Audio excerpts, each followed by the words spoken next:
Download aplikasi Tarbiyah Sunnah di handphone Anda. Tersedia di Google Play dan App Store. Assalamualaikum warahmatullahi wabarakatuh.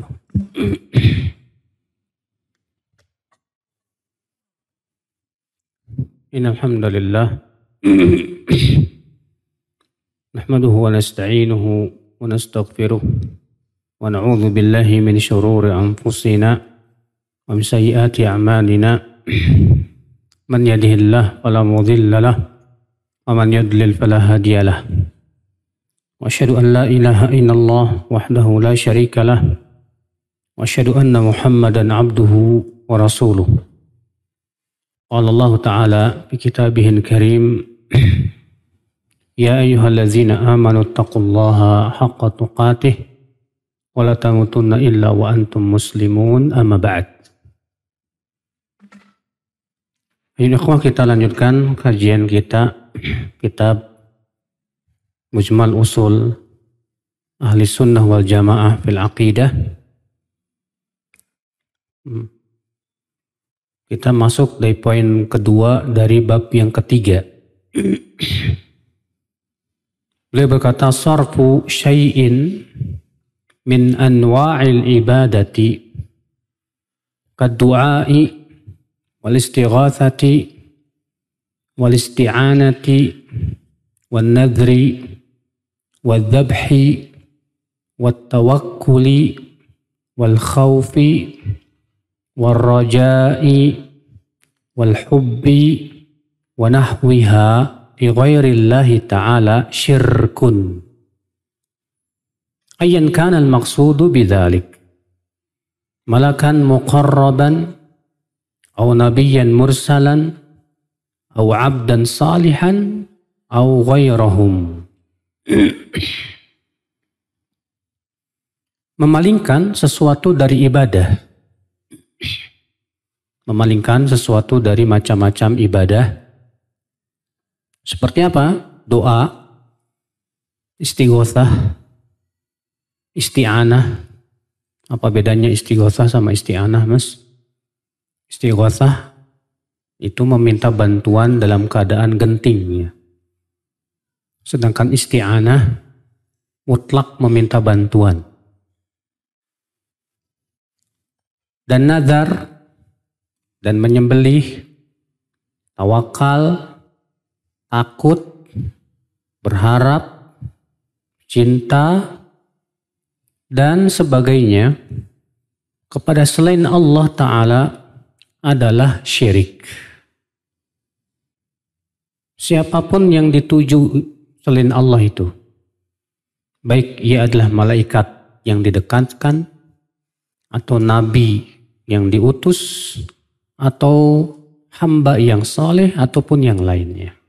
Artinya kalau ibadah-ibadah ini dipalingkan kepada selain Allah, misalnya kepada malaikat, ya, atau kepada Rasul misalnya, atau kepada orang saleh, maka ini syirik, akhwal Islam.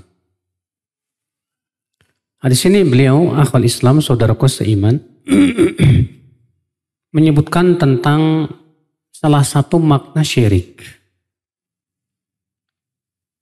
Apa itu salah satu makna syirik? Yaitu memalingkan ibadah kepada selain Allah.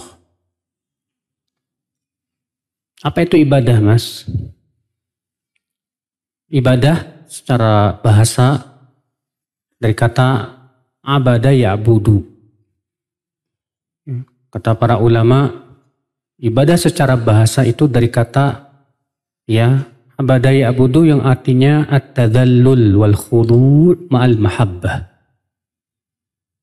Yaitu tadallul, menghinakan diri, wal khudu', dan tunduk serta patuh, ma'al mahabbah, disertai dengan cinta. Adapun ibadah secara definisi syariat, Syekhul Islam Taimiyah mengatakan ibadah adalah ismun jami'un likulli ma yuhibbuhu Allah wa yardah minal aqwali wal af'ali adh-dhahirati wal batinah.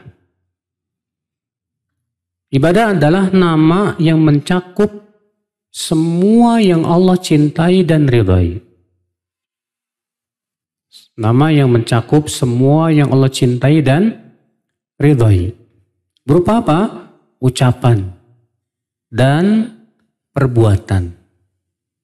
Yang lahir maupun yang batin. Ya.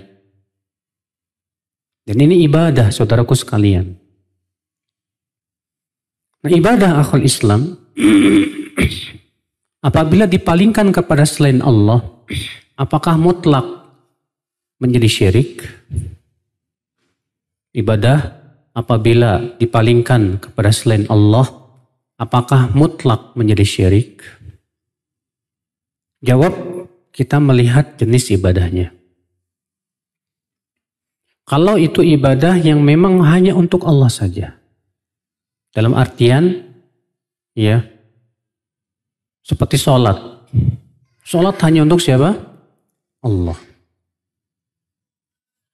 Maka yang seperti ini memalingkannya mutlak syirik. Tapi kalau contohnya isti'anah, minta tolong. Minta tolong, kalau misalnya kita minta tolong kepada makhluk dalam perkara yang makhluk itu mampu melakukannya, boleh tidak, Pak? Boleh. Contoh misalnya antum minta tolong, tolong dong bantuin ngangkat meja ini. Syirik tidak, Pak? Tidak syirik. Ya. Tapi kalau minta tolong dalam perkara itu hanya Allah yang mampu melakukannya. Contoh misalnya minta tolong untuk menghilangkan bala. Untuk menolak bala. Maka yang seperti ini hanya untuk siapa? Untuk Allah saja. Manusia tidak mampu melakukannya. Maka memalingkannya menjadi apa? Syirik. Makanya Syekh Walid bin Syuaidan beliau memberikan kepada kita sebuah tambahan yang penting sekali. Kata beliau, man sarafa naw'an min anwa'il ibadah li ghairillah ala wajhin la yaliqu illa billah fasyirkun akbar. Siapa yang memalingkan ibadah kepada selain Allah. Kemudian beliau mengatakan apa? Ala wajhin la yaliqu illa billah. Dengan cara yang hanya berhak untuk Allah saja. Maka pada waktu itu, ini yang disebut dengan syirik besar. Ya. Maka jadi kata-kata dengan cara ala wajhin la yaliqu illa billah ini harus digaris bawahi, Mas. Karena sudah kita sebutkan tadi, ternyata di antara macam-macam ibadah tersebut, ya, ada yang kalau dipalingkan kepada makhluk, di mana makhluk mampu melakukannya, boleh tidak, Pak? Boleh. Contoh misalnya isti'adah. Isti'adah itu apa, Pak? Minta perlindungan. Antum minta perlindungan ke polisi karena antum diancam dibunuh sama orang. Boleh nggak, Pak? Boleh, karena polisi mampu melakukan itu. Ya tidak? Naam. Contoh ibadah lagi apa? Takut. Takut termasuk ibadah tidak, Pak? Tapi ada takut yang sifatnya tabiat manusia, Pak. Antum kalau ngelihat ketemu sama singa, lari nggak, Pak? Takut nggak? Nah, takut kayak gini syirik nggak? Tidak. Kenapa?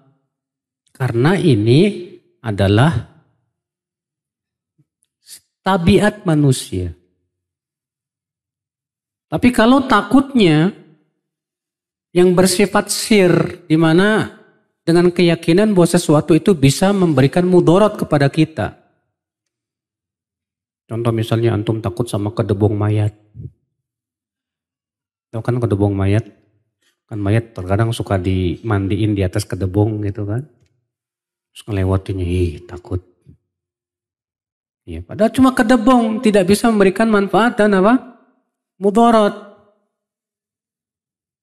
Ini takut yang syirik, Pak. Takut yang sifatnya apa? Syirik. Atau misalnya antum sedang berada di sisi kuburan wali. Terus takut kualat. Nanti kualat loh, takut. Ini takut yang syirik, Pak. Atau antum misalnya ngelewatin pohon angker. Terus antum bilang, punten. Ya. Kenapa kamu bilang punten? Biar enggak kesambet. Ini termasuk syirik, Pak. Termasuk apa? Syirik.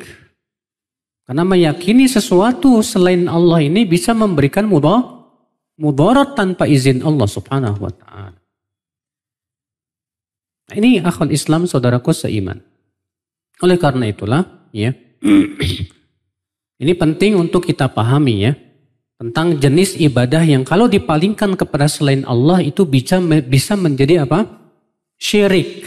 Jadi ibadah apabila dipalingkan kepada selain Allah jadi syirik, seperti apa?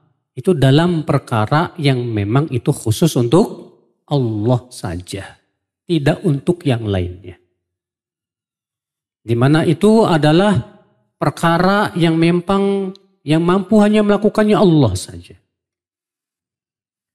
Kalau antum bilang ke dokter, dok, tolong dong sembuhin penyakit saya.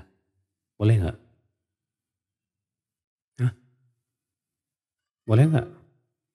Tolong dok sembuhin penyakit saya. Nggak boleh. Kenapa? Karena dokter tidak bisa menyembuhkan. Yang menyembuhkan hanya siapa? Allah. Makanya Nabi Ibrahim berkata, wa idza maridtu fahuwa yashfin. Apabila aku sakit, maka dialah Allah yang menyembuhkan aku. Dokter cuma bisa ngasih apa? Resep. Dokter cuma bisa mendiagnosa, oh penyakit kamu ini. Kasih obat. Tapi yang nyembuhin siapa? Allah. Bukan dokter, bukan. Nah, saudaraku sekalian, tawakal yang hakikatnya adalah menyandarkan hati kepada Allah Subhanahu wa ta'ala. Maka kalau kita bersandar hati kita kepada selain Allah dalam perkara itu yang hanya mampu melakukannya hanya Allah, maka ini syirik. Ini apa? Syirik. Seperti misalnya antum cari rezeki tapi bersandar kepada skill dan kemampuan. Syirik tidak, Pak? Syirik, tapi ini jenis dari syirik kecil, bukan syirik besar. Kenapa? Karena yang memberikan rezeki siapa? Allah. Kenapa tidak disebut syirik besar? Karena kita tidak meyakini bahwa yang memberikan rezeki itu skill kita, tidak. Tapi Allah yang memberikan rezeki. Cuma kita ada jenis penyandaran diri kita kepada apa? Skill dan kemampuan serta kecerdasan. Seperti kata si Korun berkata apa? Innama utituhu ala ilmin indi. Aku ini diberikan kekayaan karena keilmuan saya, kehebatan saya. Dia tidak menisbatkan kepada siapa? Allah Subhanahu wa ta'ala, saudaraku sekalian. Nah, disinilah saudaraku sekalian, akhwal Islam. Ya. Jadi pahami tentang kapan ibadah apabila dipalingkan kepada selain Allah jadi syirik. Dan kapan tidak menjadi apa? Syirik. Yaitu tadi batasannya. Batasannya kalau itu memang perkara yang memang sifatnya khusus untuk Allah saja, maka itu jadi syirik. Tapi kalau itu dalam perkara yang manusia mampu melakukannya, maka itu tidak termasuk apa? Syirik. Ya. Di sini beliau berkata sarfu syai'in min anwa'il ibadah. memalingkan sesuatu dari macam-macam ibadah. Doa. Apa itu doa, saudaraku sekalian? Doa artinya ya meminta sesuatu. Doa artinya meminta sesuatu. Ya. Kalau dari manusia kepada Allah disebut doa. Tapi kalau meminta kepada manusia disebut doa tidak? Tidak. Walaupun secara bahasa masuk juga sebenarnya doa. Ya. Tapi kita minta sama fulan, hai fulan, tolong dong bantu saya. Boleh, tapi dengan syarat kata para ulama. Yang pertama syaratnya dia hadir di hadapan kita. Adapun kalau dia tidak hadir, antum di Bandung, dia di mana? Di Bogor. Terus antum bilang, hai fulan, bantu saya. Ya. Dan antum punya keyakinan dia tahu ucapan antum. Ini bisa syirik, Pak. Nggak boleh. Syarat yang kedua, dia hidup. Adapun kalau dia mayat, itu syirik, Pak. Syarat yang ketiga, akhwan Islam saudaraku seiman, dia mampu. Adapun kalau dia tidak mampu dan itu hanya untuk Allah, maka itu termasuk apa? Syirik. Ikhwatul Islam saudaraku seiman. Mana dalil yang menunjukkan bahwa doa itu ibadah? Dalilnya banyak sekali dari Al-Quran. Di antaranya Allah Ta'ala berfirman, وَقَالَ رَبُّكُمُ دُعُونِي أَسْتَجِبْ لَكُمْ إِنَّ الَّذِينَ يَسْتَكْبِرُونَ عَنْ عِبَادَتِي سَيَدْخُلُونَ جَهَنَّمَ دَاخِرِينَ وَقَالَ رَبُّكُمُ دُعُونِي أَسْتَجِبْ لَكُمْ. Berkata Rabbmu, berdoalah kepadaku saja, niscaya aku pasti ijabah kamu. Sesungguhnya orang-orang yang sombong dari beribadah kepadaku, maksudnya kata para ulama, berdoa, maka pasti dia akan masuk ke dalam neraka jahanam dalam keadaan terhina. Di sini Allah menyebut bahwa doa itu ibadah, saudara. Dalam hadis yang sahih, Rasulullah SAW sabda, ad-du'a'u huwal ibadah. Doa adalah ibadah. Ini lafaz yang sahih. Adapun lafaz ad-du'a'u mukhul ibadah. Doa adalah otaknya ibadah. Maka ini lafaz yang lemah kata para ulama. Dan lafaz yang sahih yang mana? Ad-du'a'u huwal ibadah. Doa adalah ibadah. Berarti doa itu termasuk ibadah, Pak. Maka siapa yang memalingkan ibadah kepada selain Allah atau doa, antum datang ke kuburan berdoa kepada mayat, wahai wali fulan, tolong beri saya anak. Syirkun akbar. Ini syirik apa? Besar. Atau antum datang ke kuburan Rasulullah SAW, terus nulis pakai kertas, dimasukin, plung gitu. Dengan keyakinan katanya Rasulullah baca. Isinya apa? Hai Rasulullah, ya tolong dinaikkan pangkat saya.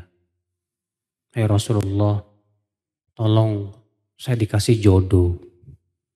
Isinya minta kepada Rasulullah Sallallahu Alaihi Wasallam. Ini syirik besar, saudara sekali. Doa hanya untuk Allah Subhanahu Wa Taala. Siapa yang memalingkan doa kepada selain Allah, maka ia telah berbuat apa? Syirik. Yang kedua yaitu al-istighatsah wal isti'anah. Dan sudah kita sebutkan tadi bahwa istighatsah artinya tolabul ghauth. Itu meminta pertolongan dalam keadaan sangat genting sekali. dalam saat mara bahaya. Maka istighatsah akhwal Islam hanya untuk Allah Subhanahu wa taala. Dalam perkara yang sudah kita sebutkan tadi, Pak, hanya Allah yang mampu melakukannya.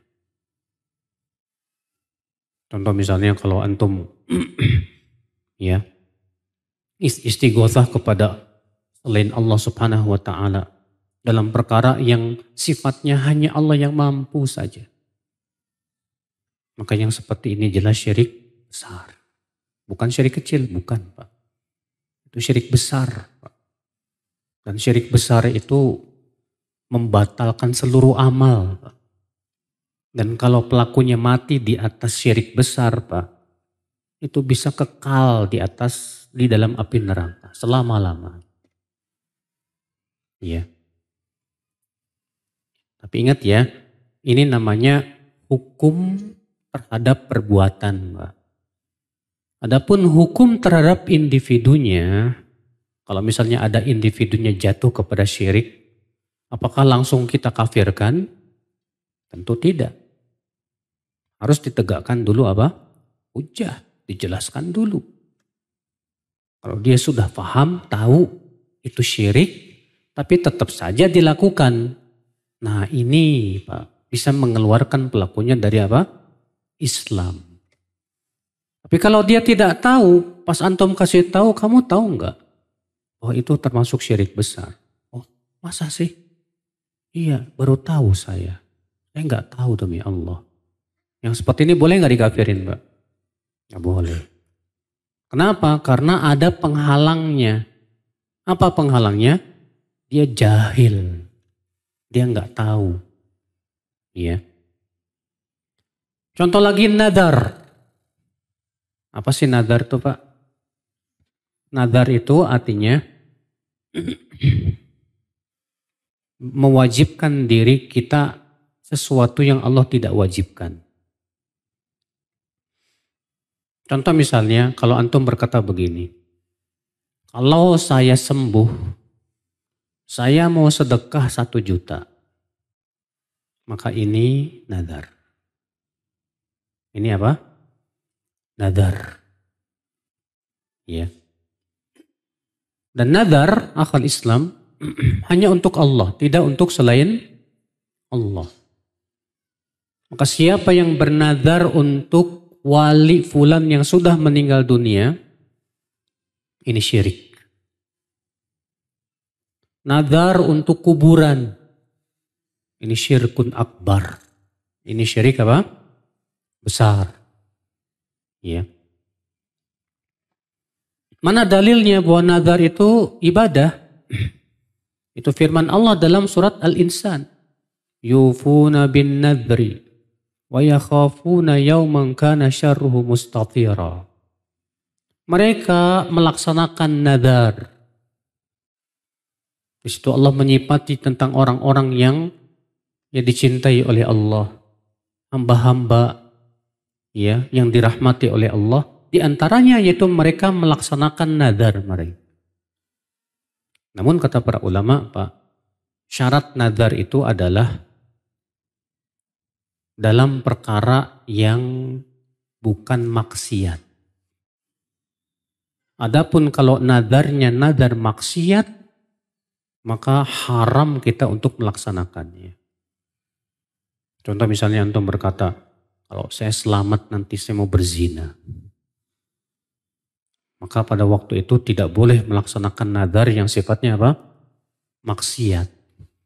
Namun para ulama berbeda pendapat. Kalau ada orang yang nadarnya nadar maksiat, dan tentunya tidak wajib melaksanakannya, atau tidak boleh melaksanakannya, apakah dia wajib bayar kafarat atau tidak? Iya. Sebagian mengatakan wajib bayar kafarat. Kafaratnya sama dengan kafarat sumpah. Antum tahu kafarat sumpah? Kafarat sumpah apa aja?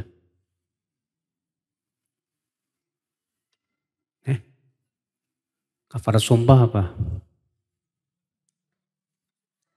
Berapa orang?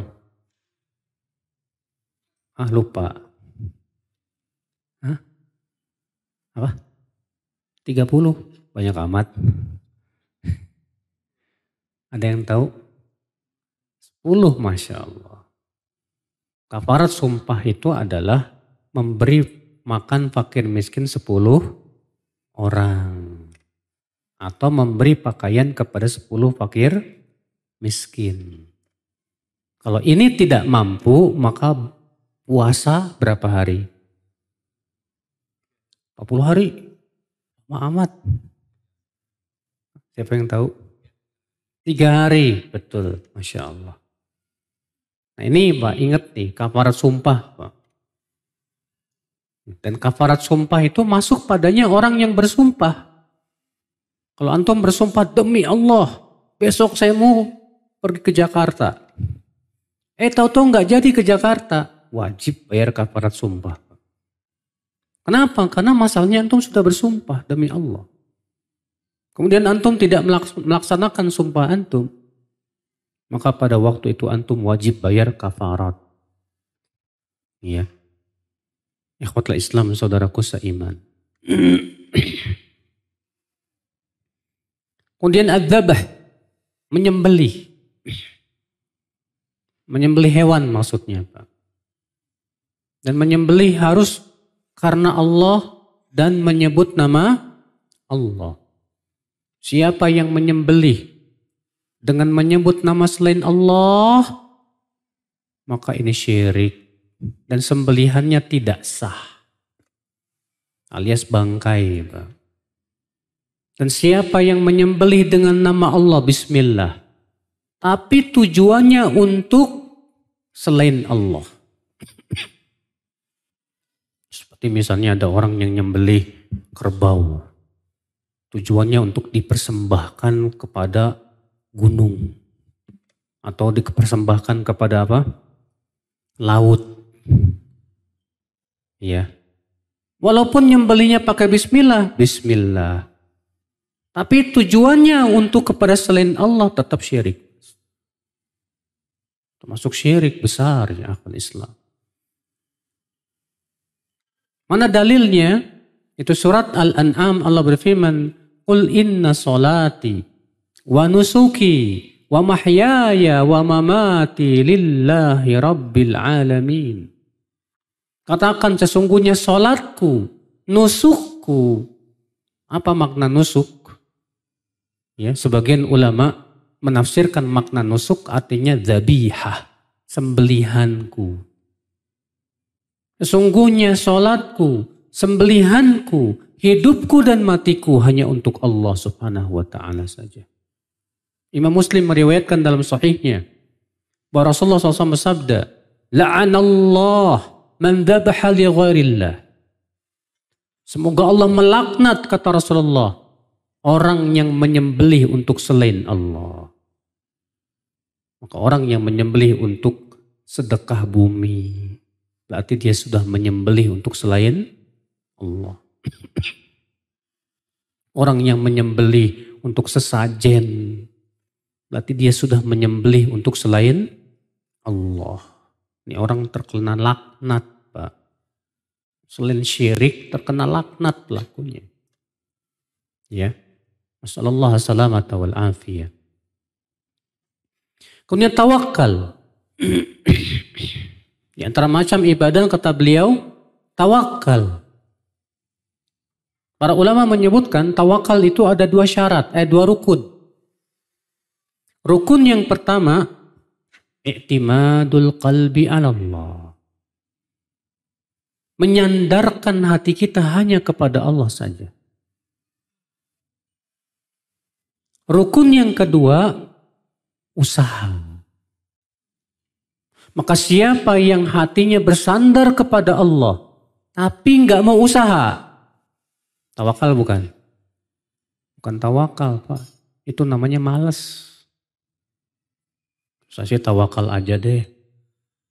Tapi nggak mau nyari duit. Nggak mau usaha. Tawakal ya tawakal, tapi harus ada usaha, Mas. Itu bukan tawakal namanya. Sebaliknya, orang yang usaha, tapi hatinya tidak bersandar kepada Allah, ini syirik.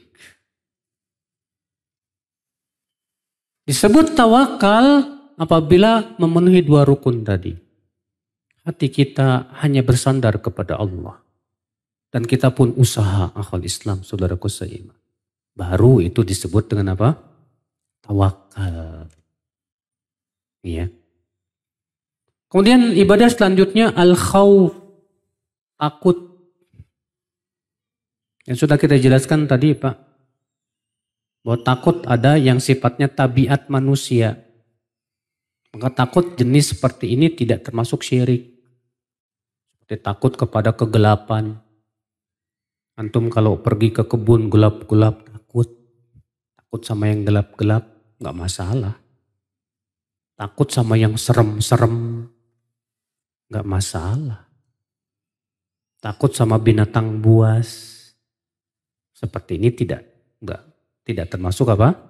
Syirik. Iya.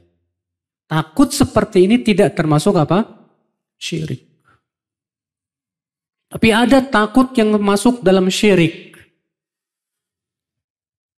Pertama, seseorang takut kepada sesuatu seperti takutnya kepada Allah.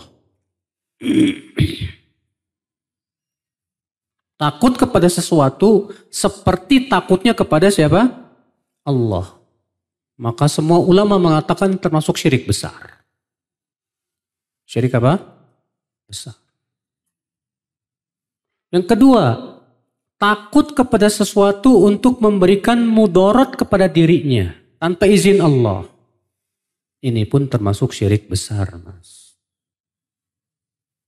Karena tidak boleh kita meyakini ada sesuatu yang bisa memberikan mudarat tanpa izin Allah Subhanahu wa taala.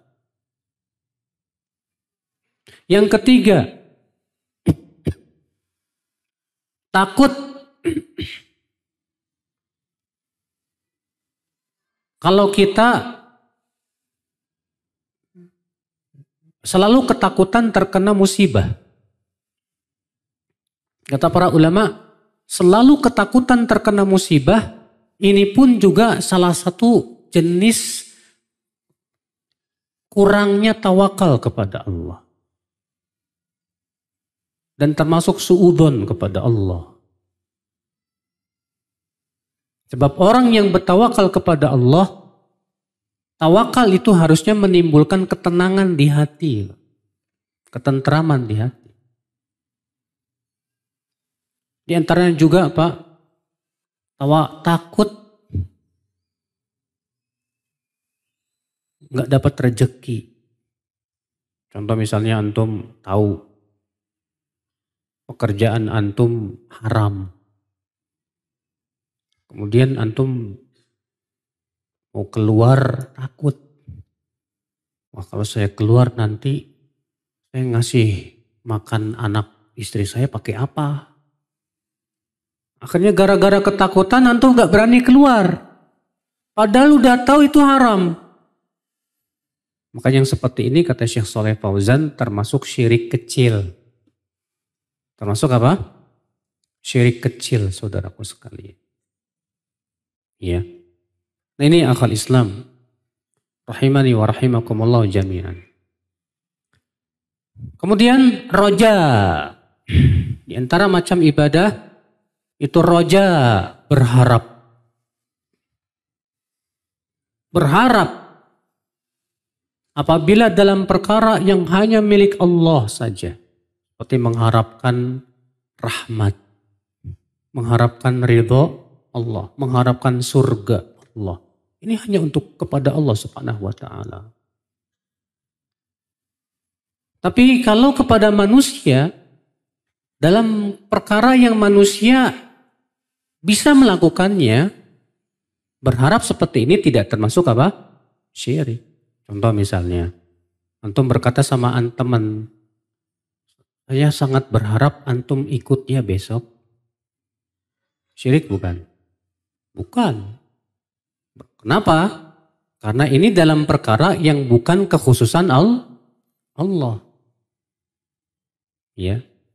Tapi kalau itu sifatnya kekhususan untuk Allah, sudah kita sebutkan, maka berharap saat itu kepada makhluk termasuk apa? Syirik besar. Syirik besar. Kemudian di antara ibadah yaitu cinta. Cinta sama orang tua syirik bukan, Pak? Cinta sama temen, jatuh cinta sama awewe.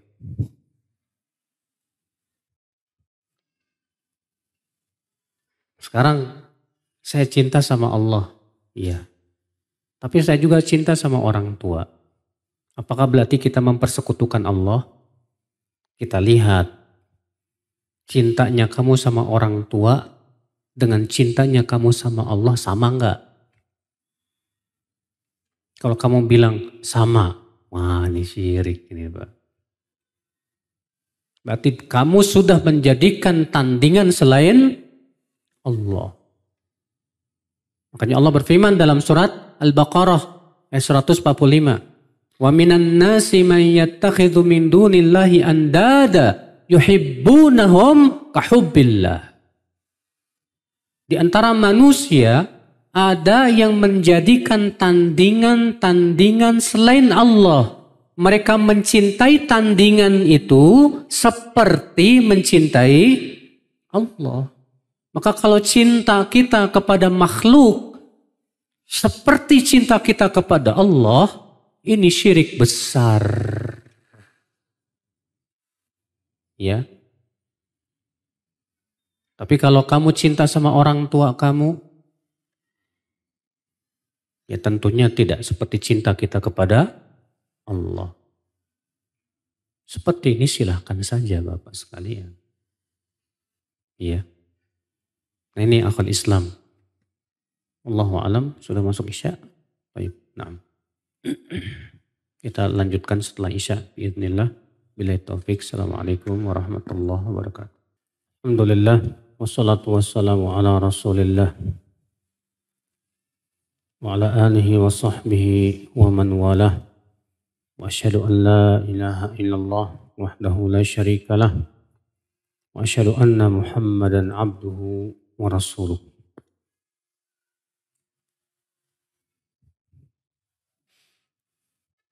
Tadi ada ikhwan yang mengingatkan katanya untuk poin nomor 2 dan 3 sudah pernah dibahas. Iya. Jadi sebetulnya sekarang harusnya poin yang nomor 4. Qadarullah, lupa saya juga. Jadi sekarang kita sedikit membaca poin nomor 4. Kata beliau, at-taslimu war-ridha wat-ta'atu al-mutlaqatu lillahi wa li rasulih. Wal imanu billahi ta'ala hakaman minal imani bihi rabban wa ilahan. Fala syarika lahu fi hukmihi wa amrihi. Wa tashri'u ma lam ya'dam bihillah. Wa tahakumu ila taghuti. Wa ittiba'u ghairi syari'ati Muhammadin sallallahu alaihi wasallam. Wa tabdilu syai'in minha kufrun. Wa man za'ama anna ahadan yasa'hu al-khuruju anha faqad kafara. Taslim. Taslim itu artinya menyerahkan diri. War-ridha dan ridho. Wat-ta'atul mutlaqatu dan ketaatan yang mutlak. Lillahi wa li rasulih. Hanya untuk Allah dan Rasulnya saja. Wal imanu billahi ta'ala hakaman.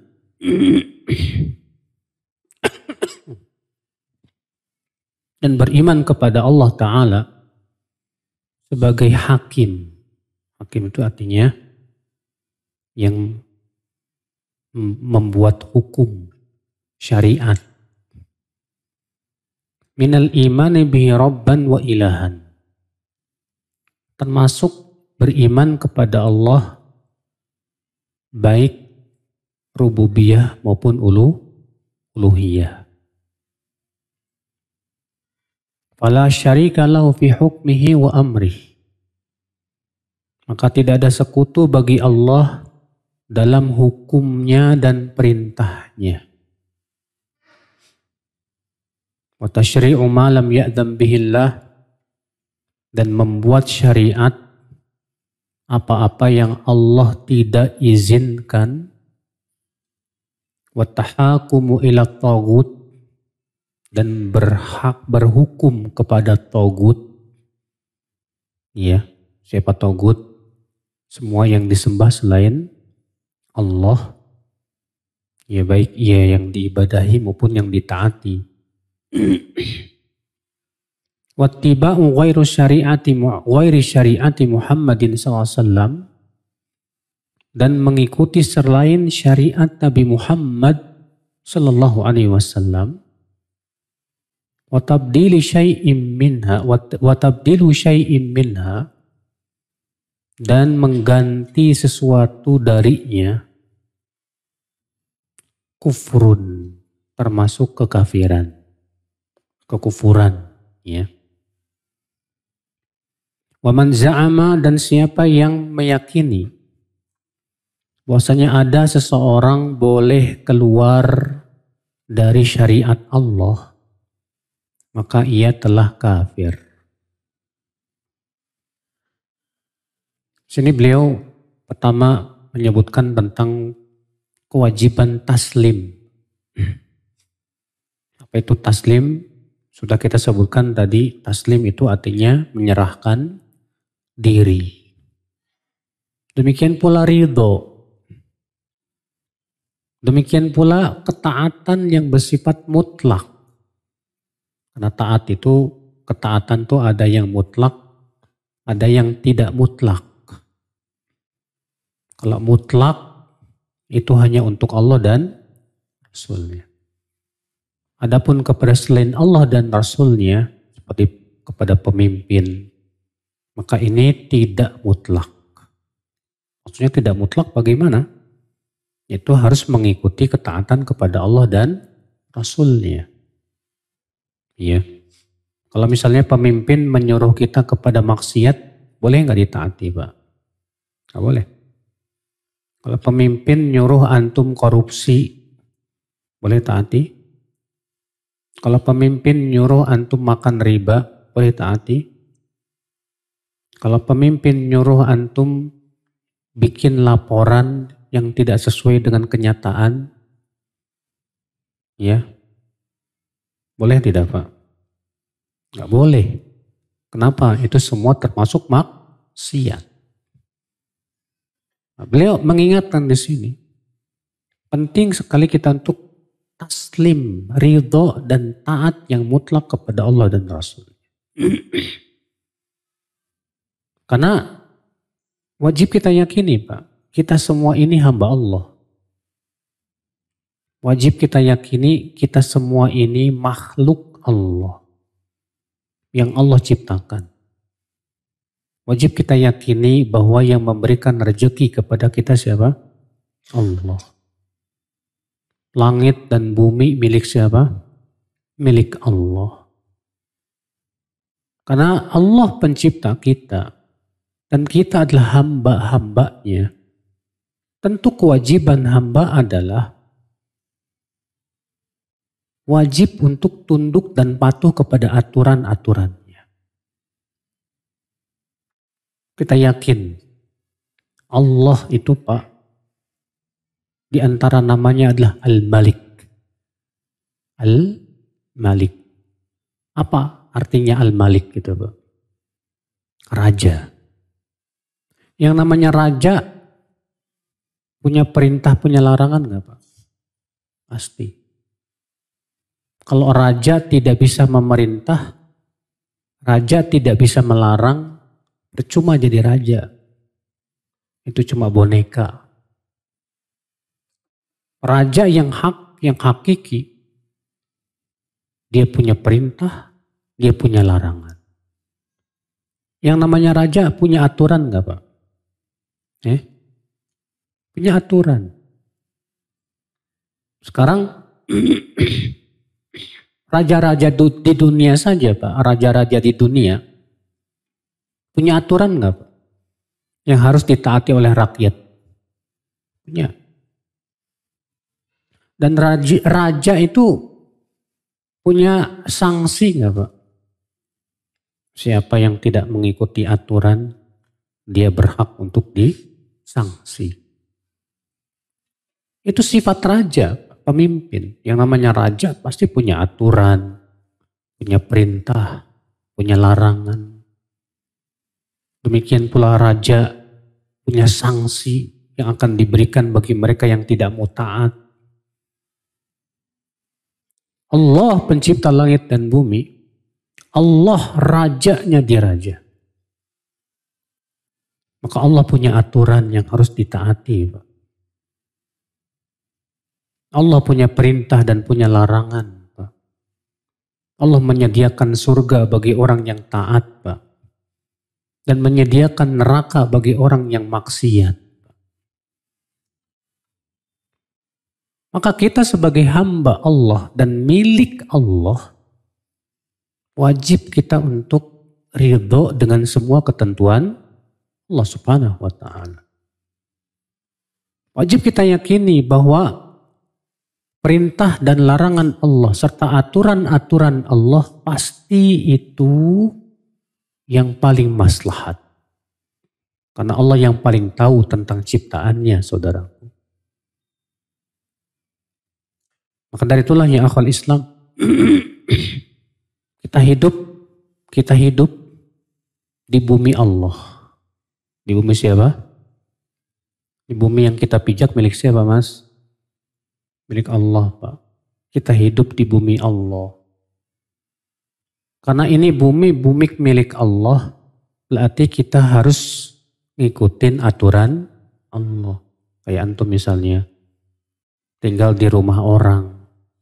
Ya antum harus ngikutin aturan rumah orang dong. Itu kan rumah orang, bukan rumah antum. Antum berhak nggak kalau masuk ke rumah orang kemudian ada sesuatu yang kok nggak serak bentuknya. Terus antum tiba-tiba ubah semau antum. Nggak boleh. Memang itu rumah ente. Kalau rumah kita sih ya terserah kita kan. Kita mau bentuk rumah kita gimana ya terserah kita, orang itu rumah kita. Ini bumi milik Allah, kita tinggal di bumi Allah. Harusnya kita ngikutin aturan penciptanya. Pencipta langit dan bumi dan pencipta alam semesta. Nah inilah saudaraku sekalian. Maka penting akhi untuk taslim. Kita berserah diri kepada siapa? Allah. Allah berfirman dalam surat An-Nisa ayat 65. Fala wa rabbik la yu'minuna hatta yuhaqqimuka fima syajara bainahum. Thumma la yajidu fi anfusihim harajan mimma qadait. Wa yusallimu taslima. Maka tidak demi Rabbmu. Mereka tidak beriman. Sampai kapan? Sampai mereka berhakim kepadamu, hai Muhammad SAW, dalam perkara yang mereka perselisihkan. Kemudian mereka tidak mendapatkan di hati mereka rasa berat untuk menerima keputusan. Dan mereka pun taslim dengan sebenar-benar taslim. Insya Allah. Lihat. Allah meniadakan keimanan sampai terpenuhi 3. Yang pertama, menjadikan Rasulullah sebagai hakim dalam perkara yang kita perselisih. Yang kedua, tidak merasa berat untuk menerima keputusan Rasulullah Sallallahu Alaihi Wasallam. Yang ketiga, menyerahkan diri kita dengan sebenar-benar apa? Penyerahan. Kalau 3 ini terpenuhi, maka iman kita benar. Kalau 3 ini tidak terpenuhi, maka iman kita masih bermasalah. Sekarang saya mau tanya, antum siap nggak diatur sama Allah? Hah? Siap? Harus siap dong mas. Atau kita lebih senang diatur oleh hawa nafsu? Atau kita lebih senang diatur oleh setan? Ya Allah. Orang yang menghambakan dirinya kepada Allah dan mersadar dirinya hamba Allah, dia lebih ridho diatur oleh penciptanya. Diatur oleh siapa? Penciptanya. Karena aturan Allah paripurna, tidak ada kekurangannya. Aturan Allah penuh hikmah. Aturan Allah sangat adil, tidak ada padanya kezaliman. Aturan Allah didasarkan ilmu Allah yang sangat luas. Berbeda dengan aturan manusia. Manusia punya peraturan, tapi terkadang peraturannya sering berubah-ubah. Kenapa? Karena manusia bodoh. Tidak tahu apa yang paling maslahat untuk dirinya terkadang. Maka dari itulah saudaraku sekalian, ya, Allah sudah memberikan aturan-aturan dalam hidup kita nih, Pak. Dari cara makan, ada aturannya. Cara minum, atau ada aturannya. Cara BAB, buang air besar, buang air kecil, ada aturannya. Ada nggak mas? Ada. Ya. Sampai cara nyisir, ada aturannya. Cara tidur, ada aturannya. Cara berpakaian, ada aturannya. Apalagi dalam masalah akidah dan keyakinan. Apalagi dalam masalah juga ibadah. Pasti semua sudah ada aturannya, Pak. Maka kita lebih ridho dengan aturan Allah untuk kita, Pak. Dan subhanallah, Pak, di zaman sekarang, ya ketika diadakan penelitian-penelitian, terutama di barat ya Pak ya, mereka menemukan satu persatu sesuatu yang ajaib dari sunnah Rasulullah. Seperti di Inggris diadakan penelitian tentang apa manfaat tidur siang. Dan ternyata tidur siang manfaatnya besar sekali untuk kesehatan kita. Siapa yang mensyariatkan tidur siang? Ternyata Rasulullah sallallahu alaihi wasallam. Beliau bersabda, "Qilu fa inna syaitana la yaqil." Qailulah lah kalian, karena sesungguhnya setan itu tidak qailulah. Apa qailulah? Kata para ulama yaitu istirahat di waktu siang. Walaupun cuma 5 menit. Antum tiduran aja 5 menit itu qailulah. Maka antum jangan tasyabuh sama setan. Ya. Itu aturan Rasulullah luar biasa. Makan dengan tangan. Ternyata dalam tangan kita banyak ya sesuatu yang bermanfaat untuk pencernaan kita. Tidur di atas rusuk kanan. Ternyata Masya Allah itu manfaat buat kesehatan badan kita. Yang jelas aturan Allah itu penuh hikmah. Aturan Allah itu sesuatu yang bahkan akal saja Pak akan tercengang-cengang dengan ya hikmah-hikmah yang luar biasa yang Allah telah berikan kepada kita. Ini saudaraku sekalian ya. Dan insya Allah poin yang keempat kita akan lanjutkan pada pertemuan yang akan datang biidznillah. Kita buka tanya jawab. Nah.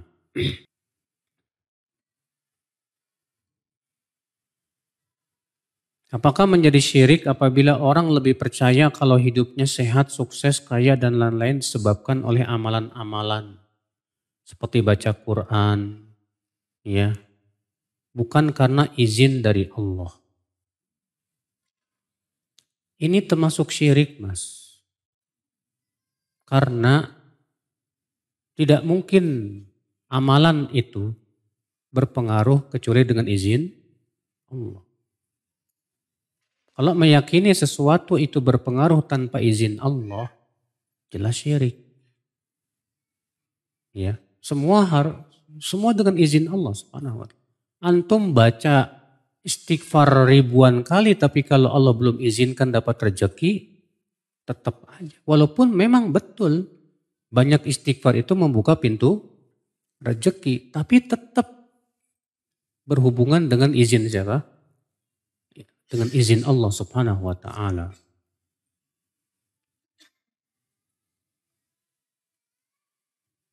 Apakah di zaman Rasulullah ada tasawuf? Syekhul Islam Taimiyah mengatakan, Pak, bahwa tasawuf itu muncul di akhir abad ketiga Hijriyah. Tasawuf itu baru muncul di akhir abad ketiga Hijriyah. Adapun di zaman Rasulullah belum ada tasawuf. Tidak pula di zaman sahabat, tabi'in, tabi'ut tabi'in. Baru muncul di akhir abad-abad ketiga Hijriyah. Ya.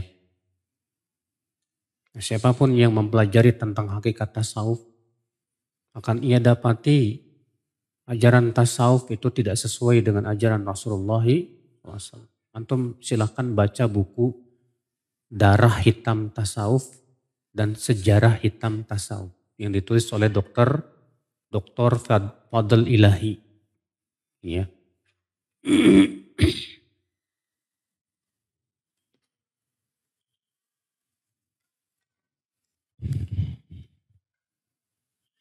Apa maksudnya? Allah tidak membutuhkan ibadah kita.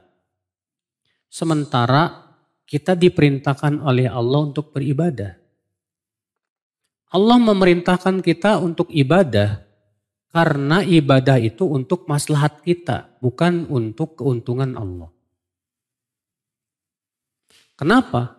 Karena Allah menciptakan manusia memang untuk ibadah. Allah berfirman, "Wa ma khalaqtul jinna wal insa illa liya'budun." Maka siapa yang menaati Allah, Allah berikan padanya pahala. Bukan karena Allah butuh kepada ibadah dia. Enggak, Allah enggak butuh kepada ibadah dia. Pahami baik-baik ini saudaraku.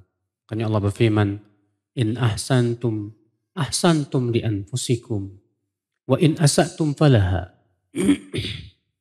Jika kalian berbuat kebaikan, maka kebaikan itu untuk diri kalian sendiri. Dan jika kalian berbuat keburukan, maka sesungguhnya keburukan pun juga untuk diri kamu sendiri.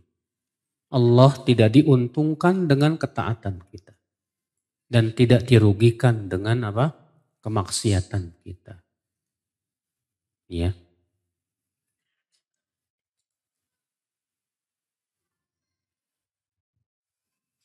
Setelah sekian tahun ngaji dan mengamalkan ilmu yang telah didapat, muncul perasaan merasa sudah aman. Ini berarti ilmunya masih belum dalam. Ya. Sebab para sahabat yang luar biasa imannya saja masih merasa belum aman dari adab Allah Subhanahu wa taala. Karena sudah melaksanakan amalan yang wajib maupun yang sunnah. Apakah ini salah? Salah. Kok salah? Iya, pertama. Dari mana antum tahu amalan antum diterima sama Allah? Yang kedua, antum juga jangan pernah merasa aman dari perkara-perkara yang bisa membatalkan amal antum. Misalnya ujub, sombong. Itu bisa membatalkan amal, Mas. Yang ketiga, antum tahu dari mana kalau antum bakalan wafat di atas iman? Rasulullah mengabarkan dalam hadis yang sahih, ada orang yang beribadah kepada Allah 60 tahun. Kemudian ketika telah mendekati ajal, berubah. Akhirnya wafatnya su'ul khatimah. Jangan pernah kita merasa pede, Pak. Merasa aman. Jangan. Justru kita selalu merasa khawatir dan takut. Tujuannya apa? Supaya kita pertama tidak terkena penyakit ujub dan sombong. Yang kedua, selalu kita waspada. Jangan sampai matinya su'ul khotimah. Yang ketiga, supaya jangan tertipu dengan banyaknya apa? Amal. Ini yang kita khawatirkan. Yang kita khawatirkan tuh tertipu oleh banyaknya apa? Amal. Makanya kata para ulama, al-amnu min makrillah min kabairidz dzunub. Merasa aman dari makar Allah termasuk dosa besar. Nah, antum kita merasa heran setelah banyak beramal soleh, tahu-tahu antum merasa aman dari makar Allah. Berarti antum beramal soleh kok menyebabkan jatuh kepada dosa besar. Subhanallah. La ya akhal Islam. Silakan.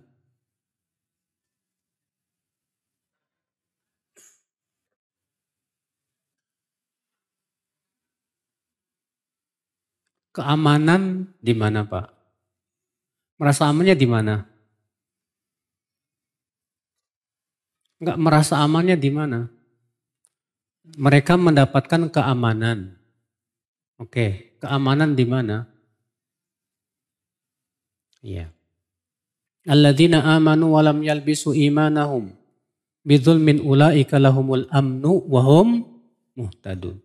Orang-orang yang beriman dan tidak mencampuri iman mereka dengan kezoliman, mereka mendapatkan keamanan dan mereka dapat hidayah. Sebagian ulama menafsirkan mereka mendapatkan keamanan di akhirat dan mendapatkan hidayah di dunia. Makanya orang yang seperti ini Pak, yang selalu merasa khawatir dirinya berubah, takut akan makar Allah.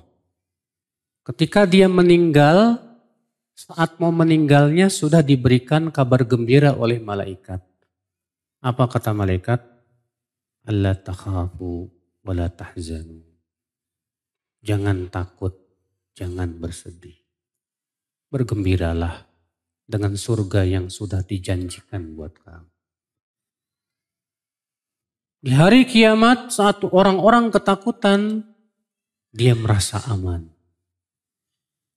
Dia merasa apa? Aman. Makanya kata Rasulullah, tidak akan berkumpul dua rasa aman dan dua rasa takut. Siapa yang merasa aman di dunia, dia akan ketakutan di akhirat. Dan siapa yang merasa takut di dunia, dia akan aman di akhirat. Sekarang antum maunya ngerasa aman di mana? Di akhirat, Mas. Kalau di dunia jangan pernah merasa aman. Sampai kita meninggal dunia di atas iman dan Islam baru aman. Alhamdulillah. Selama kita belum tahu kita mati di atas apa, kita belum aman, Mas.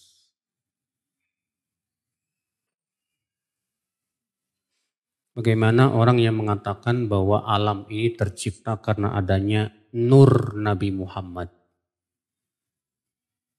Pertama, Pak, riwayatnya palsu. Bukan dari sabda Rasulullah, bukan dari perkataan sahabat, bukan pula tabi'in, bukan pula tabi'in. Setelah diperiksa oleh para ulama ternyata berasal dari kaum tasawuf. Ya. Maka dari itu tidak boleh kita meyakini bahwa alam semesta itu diciptakan dari nurna Nabi Muhammad SAW. Dulu saya pernah bersumpah untuk tidak menikah lagi, Ustadz. Qadarullah sekarang udah menikah.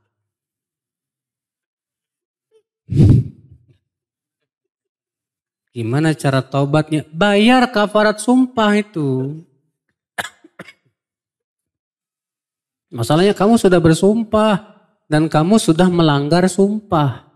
Maka kamu wajib bayar kafarat apa? Sumpah. Ya.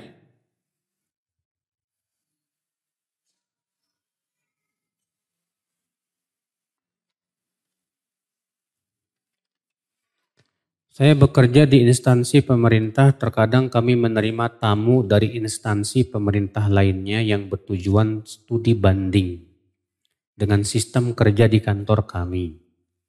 Tamu tersebut kadang membawa oleh-oleh berupa makanan. Bolehkah saya menerimanya? Jangan.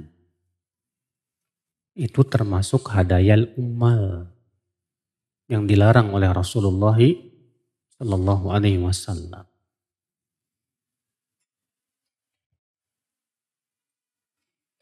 Saya khawatir akan tobat saya karena saya pernah melakukan syirik besar. Apakah Allah menerima taubat saya, Ustadz? Siapapun yang bertaubat sebesar apapun dosanya pasti diterima sama Allah.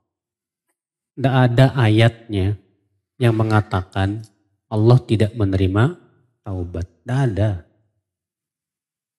Para sahabat tadinya orang-orang musyrikin enggak Pak? Mereka masuk Islam dan taubat diterima oleh Allah. Maka jangan pernah kita merasa putus asa dari rahmat Allah.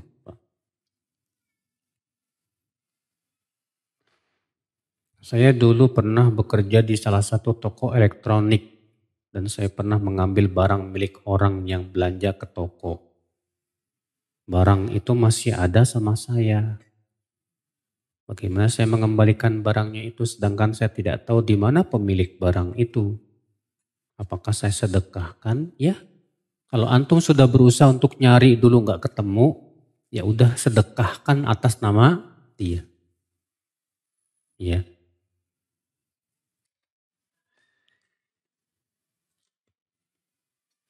Ana selalu merasa takut tertimpa masalah atau musibah yang merupakan hukuman atau teguran dari Allah. Setiap Ana melewatkan atau menomor duakan ibadah. Misal tidak membaca zikir pagi petang atau melambatkan sholat 5 waktu. Terkadang Ana selalu ada saja masalah saat Ana jauh dari Allah. Apakah ini termasuk suudzon kepada Allah? Ini tidak termasuk suudzon kepada Allah. Kenapa demikian? Karena keteledoran kita dan kelalaian kita dari melaksanakan perintah Allah memang bikin sial. Ketika antum menunda-nunda sholat 5 waktu, itu kan termasuk sifat dan perangai kemunafikan. Ketika antum meremehkan sesuatu yang sunnah. Kata para ulama, meremehkan ibadah yang sunnah termasuk dosa. Termasuk apa? Dosa. Kalau antum meninggalkan yang sunnah bukan karena meremehkan, antum gak dosa. Tapi kalau antum meninggalkan yang sunnah karena antum meremehkan, antum dosa. Sedangkan dosa itu, naam Pak, mendatangkan kesialan, sahih. Mendatangkan musibah, betul. Allah mengatakan ma asaba min musibatin faqifa bima kasabat aydikum. Tidak ada satupun musibah yang menimpa kecuali akibat dosa-dosa kalian juga. Maka kalau antum merasa khawatir kalau saya melalaikan perintah Allah, takut kena musibah, ini bukan suudzon, Pak. Tapi ini sudah benar. Dan itu yang harusnya mencambuk kita untuk terus menjaga perintah-perintah Allah dan tidak melalaikannya. Ya. Demikian semoga yang sampaikan bermanfaat. Yang benar semuanya dari Allah dan yang salah dari kekurangan ilmu saya dan dari syaitan. Mohon maaf bila ada kata-kata yang tak berkenan. Subhanakallah bihamdik. Asyhadu an la ilaha illa anta astaghfiruka wa atubu ilaik. Assalamualaikum warahmatullahi wabarakatuh.